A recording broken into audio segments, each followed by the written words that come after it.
Welcome to another story presentation from Read Me a Story Inc., located on the web at readmeastoryinc.com.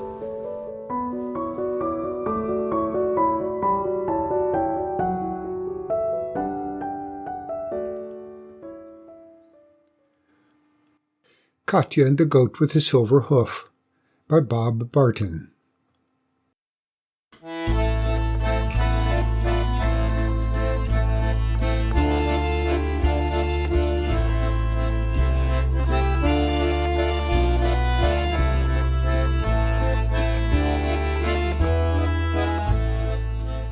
When her parents died, Katya moved in with the neighbors next door. She was just 6 years old. She arrived at the neighbor's cottage wearing only the clothes she had on and carrying a stray cat she had found along the way. The neighbors had 12 children of their own. They were not happy about another mouth to feed, and they especially resented the cat eating their food as well. When they tried to get rid of the cat, it snarled ferociously and lashed out with its sharp claws. Other neighbors, who pitied Katya, went to visit Old Vanka, who lived at the edge of the village. "You must take the child, Vanka. Her life is none too sweet at the moment." "What can I do for a girl? What can I possibly teach her?" said Old Vanka. But then he thought again.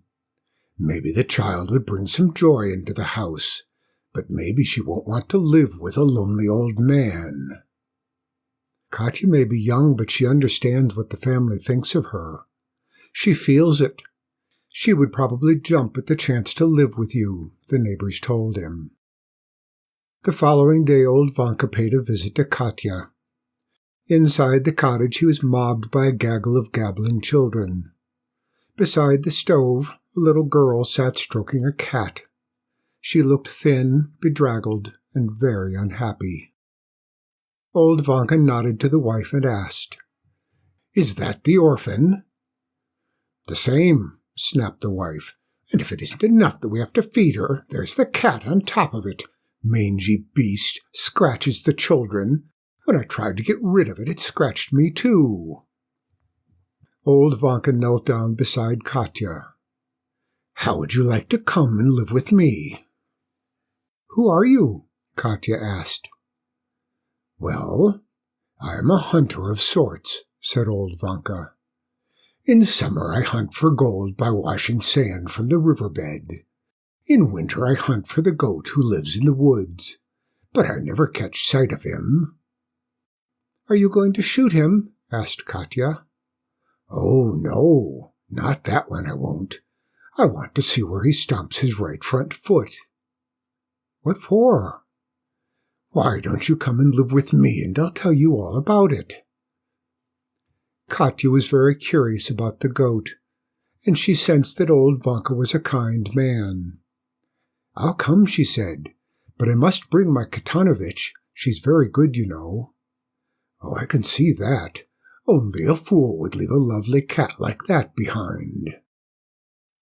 The family gathered Katya's few things as quickly as they could before the old man changed his mind, and they hurried Katya, Old Vanka, and the cat to the door. So that's how Katya, Katanovich, and Old Vanka came to live together.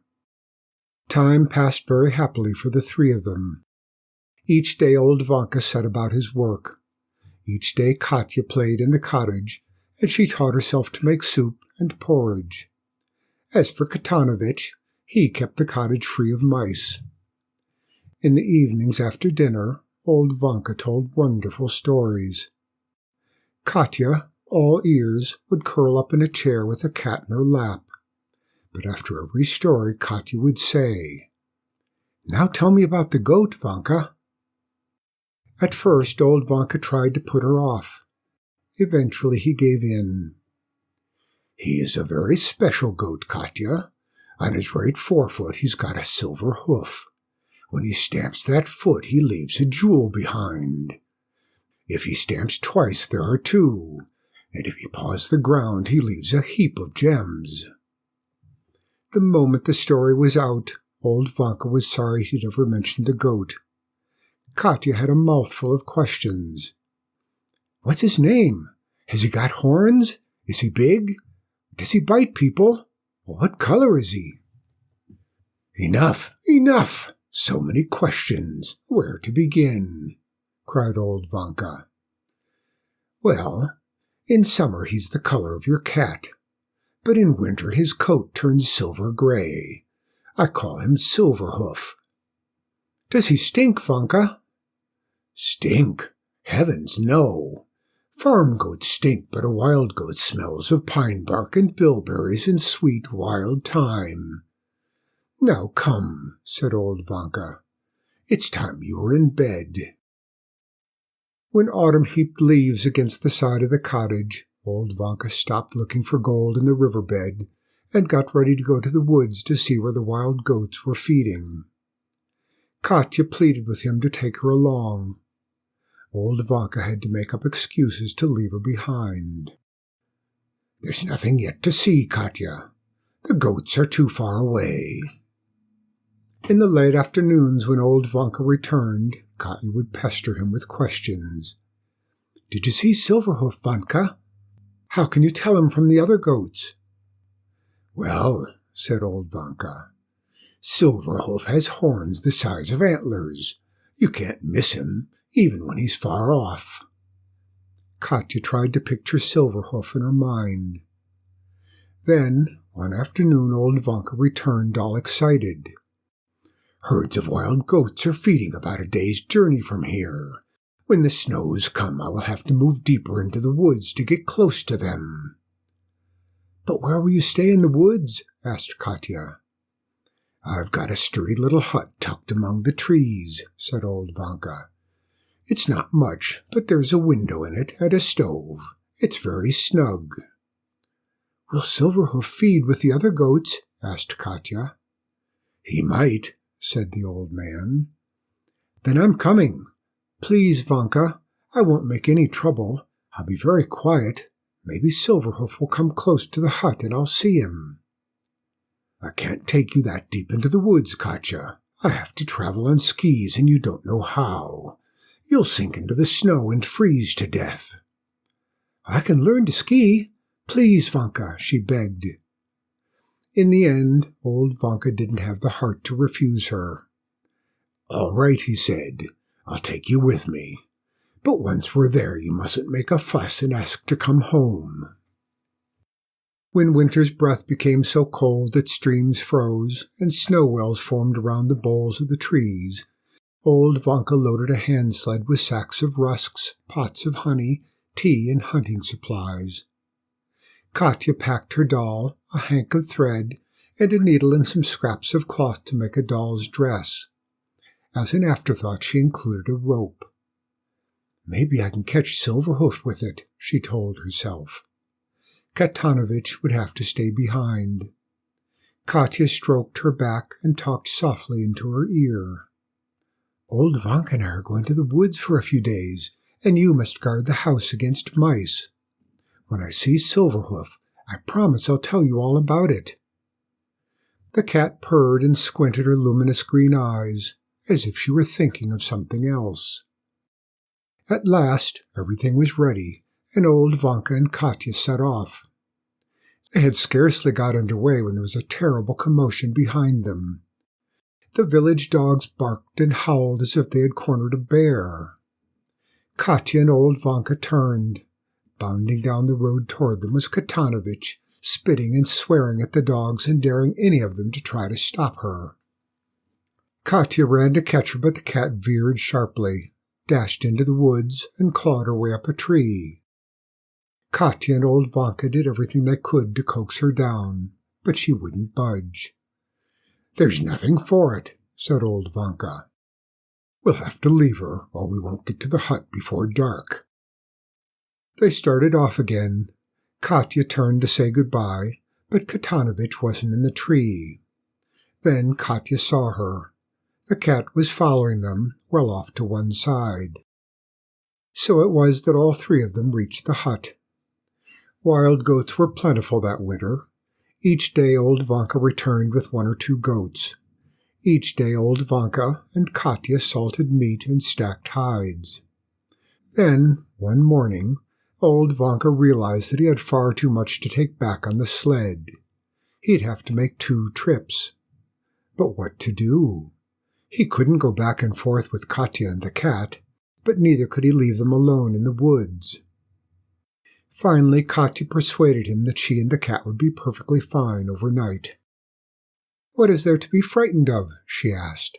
"I've got Katanovich to keep me company, and the hut is strong and warm. I won't be scared, but please hurry back." Old Vanka left reluctantly. Katya was used to being alone all day when Vanka was out hunting wild goats. But when darkness fell, she started to feel uneasy. Katanovich slept comfortably beside the stove, and that made Katya feel better. She sat down by the window and looked out at the forest. The trees, dressed like snow ghosts, stared solemnly at the little hut. Suddenly there was a movement at the edge of the clearing. Katya strained her eyes. A goat stepped into the clearing. It had slender legs and a small head crowned with horns the size of antlers. Katya ran to the door and opened it. She found nothing there except the wind whistling a tuneless song as it shook little avalanches of snow from the branches of the trees. She closed the door and snuggled up to the cat. "I must have been seeing things," said Katya.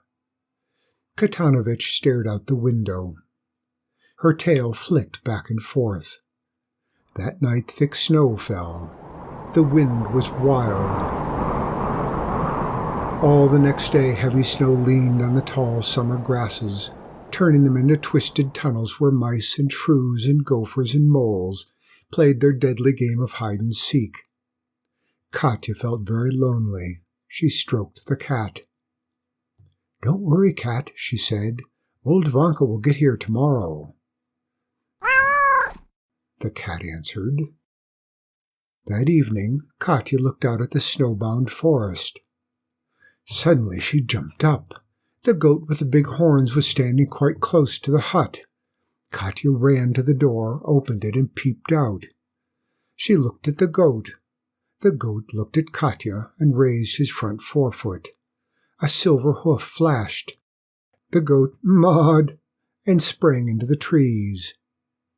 Katya closed the door and picked up the cat. "I've seen him! I've seen Silverhoof!" she cried. "I saw his horns and his hoof, but I didn't see him stamp and leave precious stones. He'll do that the next time. I know he will."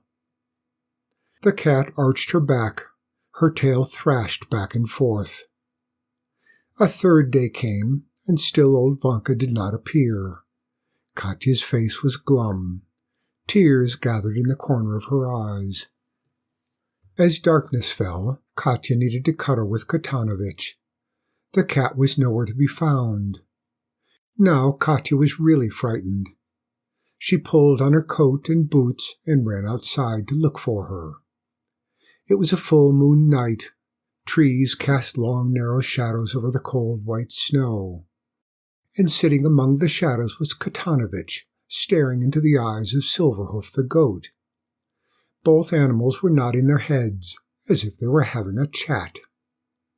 Then they began to chase each other backward, forward, and around and around. Each time the goat paused, it stamped its silver hoof. Precious stones flashed out of the snow like sparks at first, and then they gleamed pink and blue and green and violet. It was at that moment that old Vanka returned. He couldn't believe the beautiful colors sparkling and winking in the snow. He stared at the cat and the goat as they cavorted all over the clearing. Old Vanka leaned over to scoop up some of the precious stones, but Katya begged him not to touch them. "Oh, please, Vanka, leave them. I want to look at them like this all night." Sometime during the night, Katya and old Vanka fell asleep at the window. While they slept, the wind lifted the heavy blanket of snow and whirled it around in eddies. In the morning, Katya and old Vanka hurried outside and searched the snowdrifts. The jewels were gone. Silverhoof was gone. Katanovich was gone too. So it all ended. It was a shame about Katanovich. She was never seen again. Silverhoof didn't come back either. But he had come once, and that was enough to occupy the dreams of Katya and Old Vanka for the rest of their lives.